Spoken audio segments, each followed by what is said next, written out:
Amigos por carros, muito bem-vindos a mais um pódio. Para você que está chegando no canal agora, não se esqueça de se inscrever, deixa o like, que essa é a única maneira do YouTube entender que o que a gente produz é relevante para você e recomendar novos conteúdos. Hoje nós estamos aqui para falar... Nissan GT-R. Não, perfeito. As pessoas reclamam muito que a gente só fala de carro alemão. A gente resolveu pensar em discutir os melhores carros esportivos japoneses da década de 90, meus amigos, certo? Lembrando a todos vocês que o APC é um oferecimento da Della Via Pneus. Aqui no banner que vocês estão vendo tem uma promoção especial que facilita pagamento, para vocês terem o melhor negócio possível para quem está precisando trocar pneu. Procura uma das 60 lojas e, obviamente, você que está precisando aí, já pensou em trocar o óleo do motor do seu carro e sair com garantia? Pois é, lá na Zip Lube do Shopping Eldorado.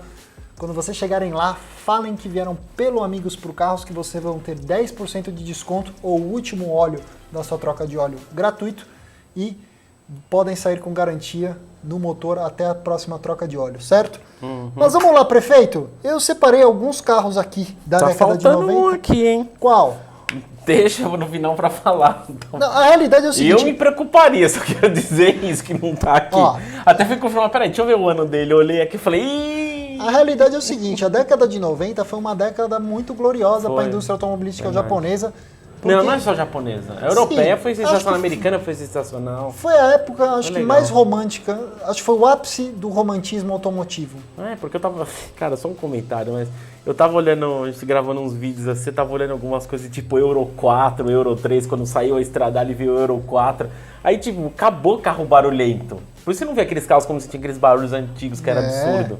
Aí era essa época glória, Euro 4, Euro 3...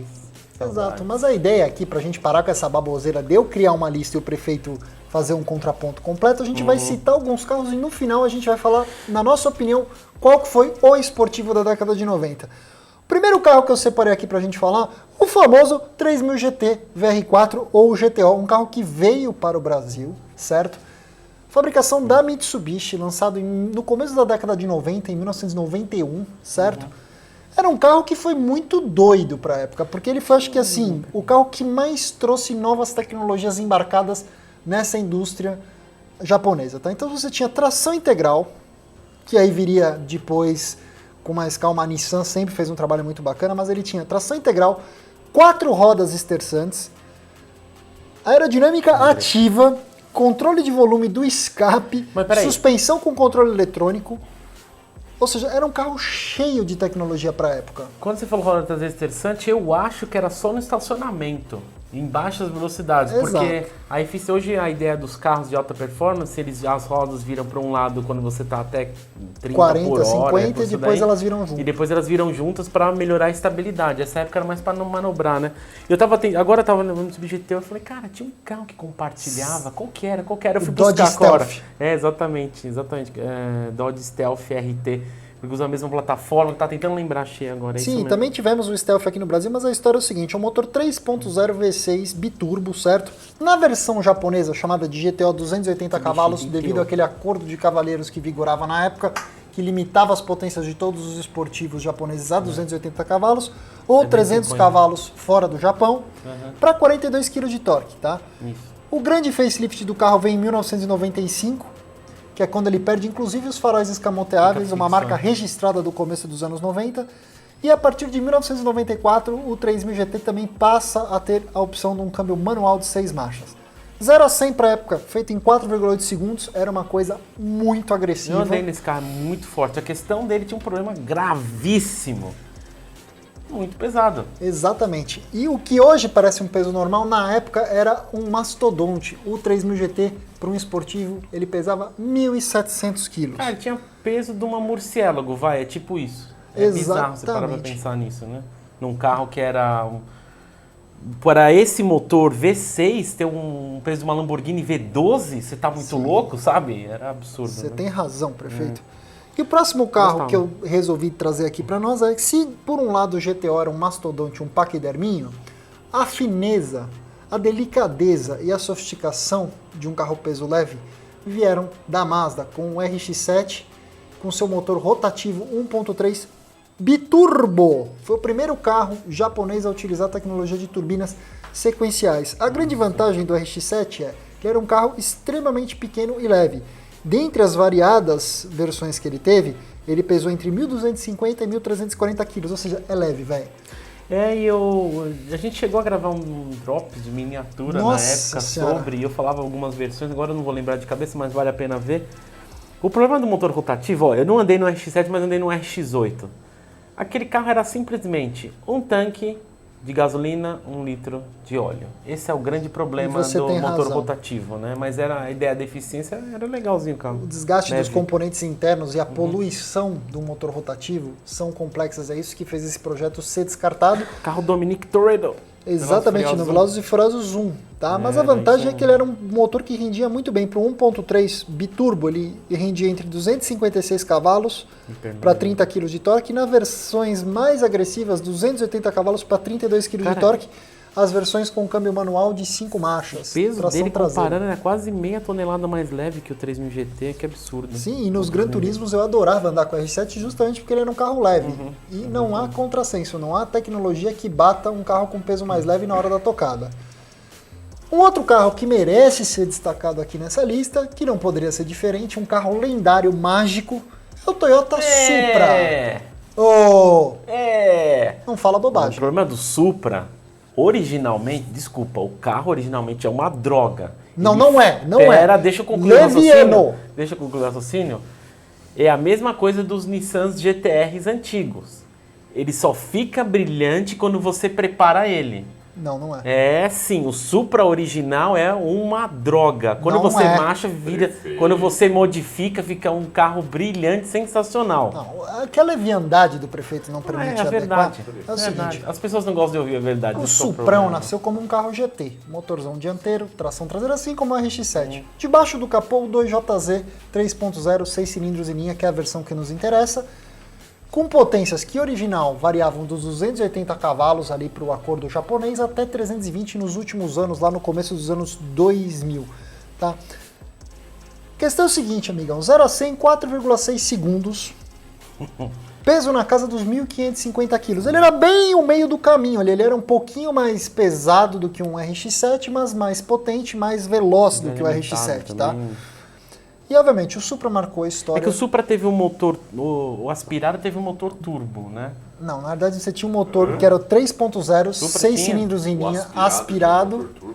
Não, tinha um aspirado e tinha um motor turbo. O aspirado rendia 220 cavalos, esse não nos interessa. O que nos interessa é a versão com 2JZ debaixo O do capô. branquinho que aparece aí é aspirado. Sim, entendeu? Mas Aí era o um pessoal, carro... nossa, o carro do Paul Walker. E, cara, sendo Aí você bem- vê se o pessoal soubesse que é o aspiradinho. E eu, particularmente, acho o Supra o mais bonito da década de 90. Se ele é o melhor carro, a gente vai Nossa, discutir. desculpa, você Mas tá eu muito acho louco. aquela traseira do Supra, Need for a Speed 1, traseira é bonita, é verdade. maravilhosa. É verdade. O carro tem uma silhueta atemporal.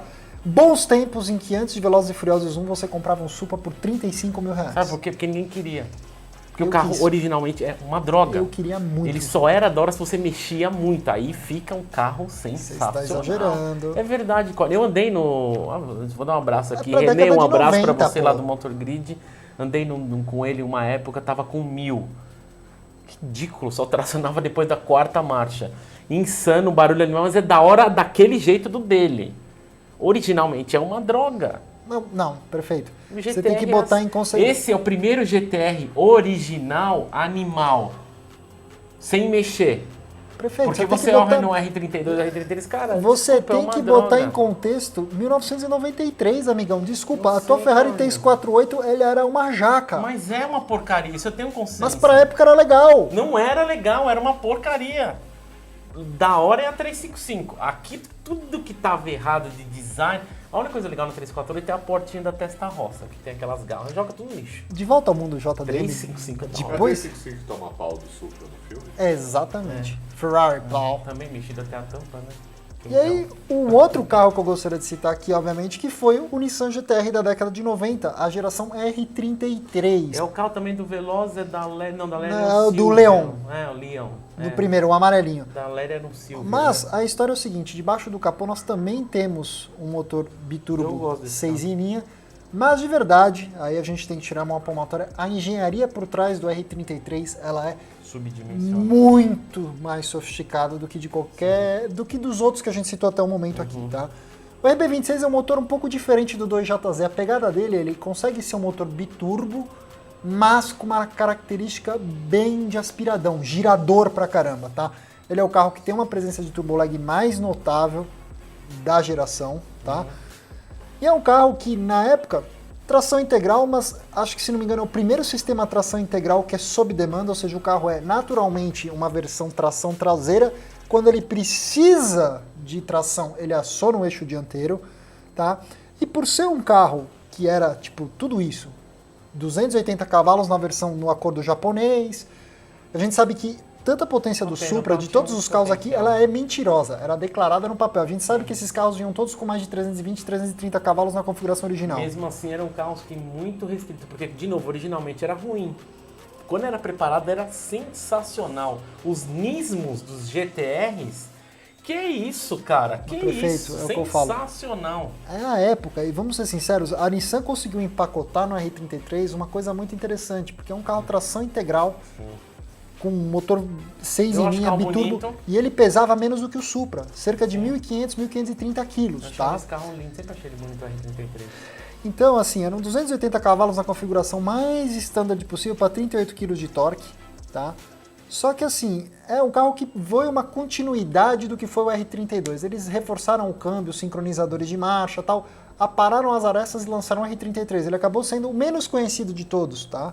Talvez por um momento até na época, pelo menos, o menos adorado, porque o problema é que o carro era tipo subdimensionado, o carro tinha muito, mas tinha esse acordo de senhores aí, tipo parecido com o da Alemanha lá de 250 por hora. Então, mas se você pegar pra mexer, cara, eu acho que é um dos melhores GTRs que você pode ter, assim, em preparação. E por último, nessa lista de carros, um carro que não poderia faltar, que a gente aqui no Brasil tem que ter um carinho enorme, que é o Honda NSX, tá? E por que esse carinho enorme? Porque Ayrton Senna teve um dedo enorme no desenvolvimento desse carro. Quando ele estava praticamente pronto, os engenheiros da Honda achavam que ele era sublime, deram o carro na mão do Ayrton em Suzuka, Né? ele havia acabado de testar o McLaren, e aí falou: Ayrton, chega aqui, dá uma voltinha no carro e vê o que você acha. E ele falou: olha, eu não sei se eu posso contribuir muito, porque eu não tenho experiência com o carro de rua. Mentira, ele estava sendo muito humilde, que pode andar com o carro. Ele falou: olha, enrijecam o chassi, mexam na suspensão. O carro não me parece sólido o suficiente. E aí que gerou um carro brilhante. A história basicamente é você ter um motor central, V6 aspiradão, tá? Só que a ideia é o seguinte: o pessoal chama o NSX da Ferrari japonesa. Que a realidade, a pretensão que a Honda teve ao criar o NSX foi criar um carro que pudesse bater de frente com os melhores esportivos europeus da história até então, só que sem o drama. Um carro que fosse barato de manter, confiável e usável. E eles conseguiram um carro que é tão genial que inclusive o Gordon Murray diz que se baseou no NSX para criar o veículo aspirado mais veloz da história, que é o McLaren F1. Naqueles vídeos do Best Motor, esse carro era comparado com o Carrera 4993, 348, 348, tinha mais alguém. Acho que é M3. M3 E36. Exatamente. Tinha mais alguém que eu não tô lembrando. Talvez o GTR aqui, o R33, não me lembro agora, mas é isso aí. Tá, a primeira versão do carro, assim, realmente, o motor é até a piada pronta, né? Porque todos os carros aqui, o que menos tem torque é o Honda, né? O V6 aspirado aqui, na primeira configuração ali no 3. Não é um torque do SI atual? Não, o S atual é 26,5. Era 26,5, Mas ali na primeira configuração era um 3.0 V6 com VTEC, que rendia 274 cavalos para 29 kg de torque, tá? Um carro extremamente leve, 1.360 kg. Ele rivalizava em peso com o RX-7. Mas tem a versão mais extrema, que era a Type R, que era Exato, um monstro. entendeu? E nos Estados Unidos vendido como Acura NSX, com uma versão com câmbio automático de 4 marchas e 240 cavalos, né? Mas, amigão, falamos aqui de 3000 GT, RX-7 de terceira geração, Supra, R33 Skyline GTR e o NSX. Esqueci algum, prefeito? O Cinderela Baiana. Qual que é o O Cinderela? Eclipse. Não, estamos Nossa, lembra do falando. Eclipse. Esses são os esportivos O mais. Eclipse merecia uma menção honrosa aqui. É menção honrosa, mas ele é um esportivinho Agora, de entrada. o carro que eu vi que é 99 2000 não está aqui. Ah, diga. Subaru Impreza? Não, que Subaru. O Digna de estar Do aqui. Renato. O GC não, qual? Não, Honda S2000. É, sim. Tinha que estar Mas aqui. é esportivo de entrada, porque ele tinha 240 cavalos, era o K20. Qual que é a debaixo do capô. pauta? Preços imbatíveis. Não. Ou eu falando preços imbatíveis Pirelli, né? Qual que é a pauta aqui? Melhores carros esportivos japoneses 990. Eu tinha associado ele como anos 2000. Ele é 992000. Ah, mas peraí, no semblante da década de 90... Ah, década de 90. Quando que funciona Tá a década bom, de vai. 90? Mas vamos lá. A gente chegou até aqui, a gente precisa escolher um.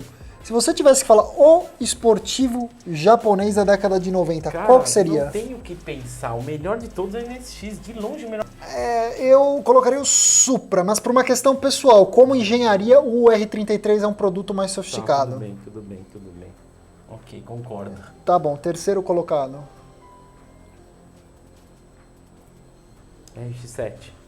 Tamo junto, concordo com você. Quarto lugar, aí talvez eu colocaria o Supra. Não, aí eu já colocaria... Não, na realidade é o seguinte, eu colocaria a minha escadinha seria... Primeiro lugar, NSX. Segundo lugar, Supra. Terceiro, R33. Quarto, Não, que Supra em RX-7. segundo? Quinto, o GTO. Nossa, não, tem que ter um S2000 aí no meio antes, depois do NSX. Mas tá bom. Mas qual que é a sua? NSX. Não, escadinha. NSX, S2000, R33, o RX-7, o Supra e por último o GTO, o 3 GT aí. Bom, meus amigos, eu espero que vocês tenham gostado. Comenta aqui embaixo o que vocês acharam. Concordam com a nossa lista? Vai ter uma galera tirando conta do Eclipse, viu? Não queria Tá, falar mas nada. deixa o comentário aí embaixo se faltou Eclipse, se faltou S2000, se concorda. Silvia. Eu ia falar, cara, eu Gente, ia falar agora, você gente, falou o Silvio. Tem uma série de carros, Exatamente. eu procurei pegar os que eu acho que foram os 240 topos. SX, né? Silvia, Puta, porra, é um não Nissan. Nissan, você lembra do Skyline. Carro da LED. O 300ZX, por exemplo, eu adoro o carro, mas Também. porra, num contexto que o 300ZX era um concorrente mais digno do Supra, porque ele era um produto menos sofisticado. Mas, no final do dia, pra Nissan, pra mim é o R33.